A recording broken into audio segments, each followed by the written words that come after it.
მიუგო იესო და რქვა მათ ნუ დრტვინავთ ურთიერთას, ანუ აი ეს მსჯელობენ, ჩვენი იოსებიშვილი არ არის, ნუ დრტვინავთ, ვერ ვისხელეწიფების, ნახეთ, კი არ უხსნის, კი არ განუმარტავს, კი არ უმტკიცებს, არამედ კვლავ მიანიშნებს და მიგვანიშნებს ქრისტესადმი რწმენის საიდუმლო მისტიკურ ხარაზე. ვერ ვისხელეწიფების მოსვლად ჩემ და უკეთო არა მამამან მომავლინებელმან ჩემმან მოიყვანოს იგი ჩემ და თუ მამა ღმერთი არ მოგიყვას. პირადი გამოცხადება თუ არ გექნება ამ სიტყვებს პეტრასაც ხვეუნება ძალიან ბევრჯერ იმეორებს. ამით მიგვანიშნებს იმაზე, რომ შეუძლებელია ქრისტეს ღმერთობის წმუნება, აი დიდებული რწმენა, რითაც დავიწყეს საუბარი, რითაც აღფრთოვანებული მუდამ უნდა მადლობდე ღმერთს, შეუძლებელია ეს რწმენა ქონეს ადამიანს, თუ ამ ადამიანს პირადი გამოცხადება არ აქვს ღმერთისა. ყველას ვისაც გჯერათ, რომ იესო ქრისტე არის ღმერთი, თითოეულ თქვენგანს პირადი გამოცხადება ჰქონდა ერთხელ მაინც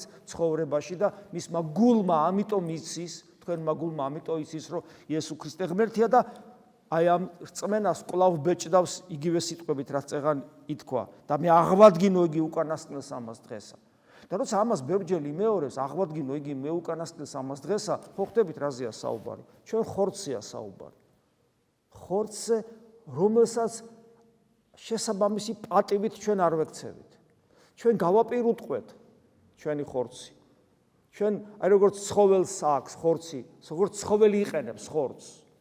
ცხოველი თავის ინდივიდუალიზმის გადასარჩენად, ესე იგი ინსტინქტების მიხედვით, ცხოველური ინსტინქტებით ცხოვრობს, სიამოვნება არის კრედო ჩვენი ხორცის ხორციელი ცხოვრებისა, სიზარმაცე და ასე შემდეგ, აი ესე ვექცევით ჩვენ ხორცს. არადა იგი უნდა იყოს ტაძარი ღვთისა და იგი უნდა აღადგინოს უკანასკნელ დღეს უფალმა, ხო და როგორც ვექცევით, რა პატივსაც მივაგებთ, ან როგორც შეურაცხყოფთ, იმას მივიღებთ. ანუ რასაც დავთესავთ, იმას მოვიმკეთ, გესმით?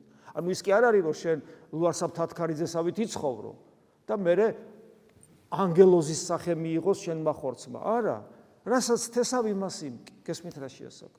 აი როგორც მოვექცევით ჩვენ ხორცს, ისეთ ხორცს მივიღებთ მარადისობა.